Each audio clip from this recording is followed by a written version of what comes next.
আসলে এটা তো একটা তাৎক্ষণিক ক্ষোভের বহিঃপ্রকাশ না, এটা তো হচ্ছে তাদের সারা জীবনের ফিউচারের একটা ব্যাপার।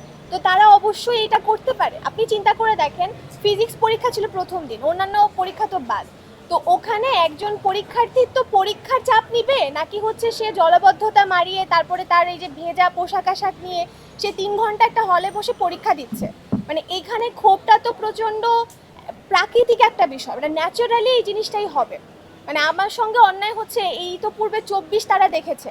তো যেই প্রজন্ম 24 দেখেছে তাদের কি আসলে আর মনে কোনো ভয় আছে যে আমি কিছু করতে পারি না? তো এই জিনিসটা তো খুবই স্বাভাবিক তাদের আক্ষেপের জায়গা থেকে। যখন রাজনৈতিক কার্যক্রমে জড়িত থাকতাম তারা বিভিন্ন সময় আতঙ্কিত হতেন এবং তারা বলতেন যে এটা লেখা যাবে না, এটা করা যাবে না, এটা বলা যাবে না। একই সাথে আমরা দেখেছি যারা গত 17 বছরে গুম, খুন, নির্যাতন, নিপীড়নের শিকার হয়েছে, ফ্যাসিবাদের ধারা নিষ্পেষিত হয়েছে, তাদের ভিতরে কেমন যেন ফ্যাসিবাদী আচরণ আবার ফিরে আসছে এবং ফুটে উঠছে। আমরা তাদেরকে আহ্বান করব, আপনারা ফ্যাসিবাদ হয়েন না। আবার আহ্বান করছি, আপনারা ফ্যাসিবাদ হয়েন না। ফ্যাসিবাদের পতন যেভাবে হয়েছে আপনারা সেদিকে অগ্রগামী হচ্ছেন। আলোচনা করে আমরা যে সিদ্ধান্তে উপনীত হয়েছি, আমরা মনে করি যে কাঠামোর উপর ভিত্তি করে জোর করে পরীক্ষা নেওয়া হয়েছে এবং সামনে যে গুরুত্বপূর্ণ পরীক্ষা রয়েছে এটা কোনো সাধারণ পরীক্ষা নয়, কিন্তু এইচএসসি পরীক্ষার ফলাফল এর উপর নির্ভর করে আগামী দিনে তারা উচ্চশিক্ষায় কোন প্রতিষ্ঠানে পড়তে পারবে, কোন প্রতিষ্ঠানে ভর্তি পরীক্ষা দিতে পারবে। সেই জায়গা থেকে শিক্ষার্থীরা যোজন যোজন পিছিয়ে পড়ছে এবং ফলশ্রুতিতে একজন শিক্ষার্থী কিন্তু আত্মহত্যা অবধি করতে বাধ্য হয়েছে। আমরা সরকারকে আহ্বান করব এ বিষয়ে আমাদের অভিভাবক যারা আছেন, শিক্ষা বিশেষজ্ঞ যারা আছেন এবং রাষ্ট্রের সুশীল সমাজের যারা আছেন তাদের সাথে বসে একটি সমাধানমূলক সিদ্ধান্তে পৌঁছানো। আমরা শিক্ষার্থীদের তরফ থেকে দাবি করছি পরীক্ষা পুনরায় নেওয়ার জন্য, এবং তা না হলে, তা সম্ভব না হলে কি করণীয় সে বিষয়ে আমাদের যেসব স্টেক হোল্ডার আছে তাদের সাথে আলোচনা করে সিদ্ধান্ত গ্রহণের। এগুলো যখন আসে আমরা কিন্তু ঘাবড়ে যাই, যে প্রিপারেশন নিয়ে আমরা আমাদের পরীক্ষাটা দিতে চাই সেখান থেকে আমরা কিন্তু অনেক পিছিয়ে পড়ি।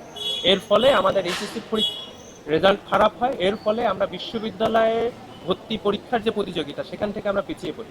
শিক্ষার্থীদের সেই জায়গা থেকে খুব স্বাভাবিক, এবং গণতান্ত্রিক সরকার কেন জনমত গ্রহণ করতে পারে না, কেন তারা শিক্ষা মন্ত্রণালয়ের মতো পেজের কমেন্ট সেকশন বন্ধ করে রাখে, সে বিষয়ে তারা ভালো বলতে পারবে। সে কারণে পরীক্ষা পিছিয়ে দেয়া এবং একই সাথে তাদেরকে যে জোর করে যে পরীক্ষা নিয়ে হয়েছে এ বিষয়ে সরকার কর্তৃক কার্যকর পদক্ষেপ গ্রহণ করা।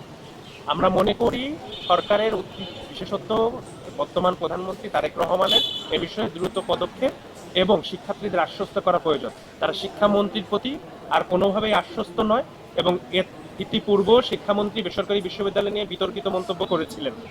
সে সময় বেসরকারি বিশ্ববিদ্যালয়ের শিক্ষার্থীরা ক্ষোভ উগরে দিয়েছে এবং শিক্ষামন্ত্রী যেভাবে এইচএসসি পরীক্ষার্থীদের জিম্মি করে পরীক্ষা নিয়েছেন, শিক্ষার্থীদের ক্ষোভ এবং বিভিন্ন বক্তব্য আসা স্বাভাবিক হিসেবে আমরা দেখছি। গত দিনের রাজাকারের নাতিপুতিরা আজ ফার্মের মুরগি।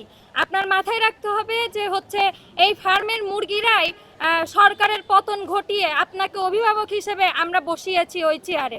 তো উনি ওই এসির মধ্যে বসে থেকে আসলে ওনারও কি দোষ দিব, উনি ওই এসি রুমের মধ্যে বসে থেকে হ্যাঁ আমাদের সাধারণ শিক্ষার্থীদের কষ্টটা উনি মানে বুঝতে পারবেন না। এই জন্য ওনাকে বলি, আপনি এখনো মনে হয় হেলিকপ্টারেই চড়ে আসেন, আপনি হেলিকপ্টার থেকে দয়া করে নামেন, নিচে নামেন এবং আপনি দেখেন যে আপনাদের সন্তানেরা কিভাবে এই যে হাঁটু সমান পানির মধ্যে আপনি দেখছেন যে রাস্তায় বিভিন্ন রকমের গাড্ডা আছে, এই গাড্ডার মধ্যে শিক্ষার্থীরা পড়ে যাচ্ছে, তাদের অ্যাডমিট কার্ড ভিজে যাচ্ছে, এই ভেজা শরীর নিয়ে তারা পরীক্ষার হলে যাচ্ছে, 2-3 ঘন্টা ধরে পরীক্ষা দিচ্ছে। এটা কিন্তু তাদের শরীরের জন্য মারাত্মক একটা ইনফেকশন হচ্ছে।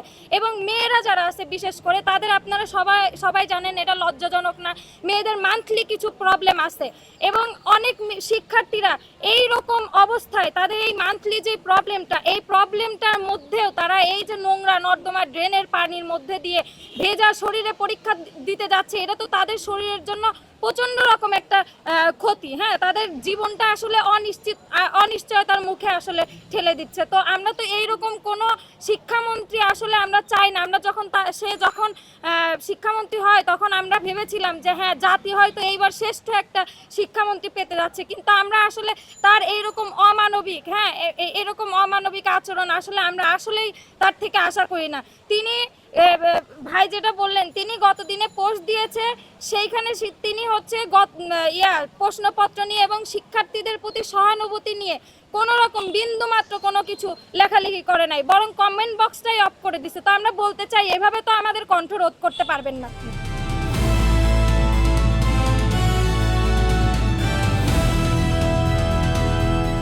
দিনাজপুর টিভি, মানুষের জীবনের কথা বলে।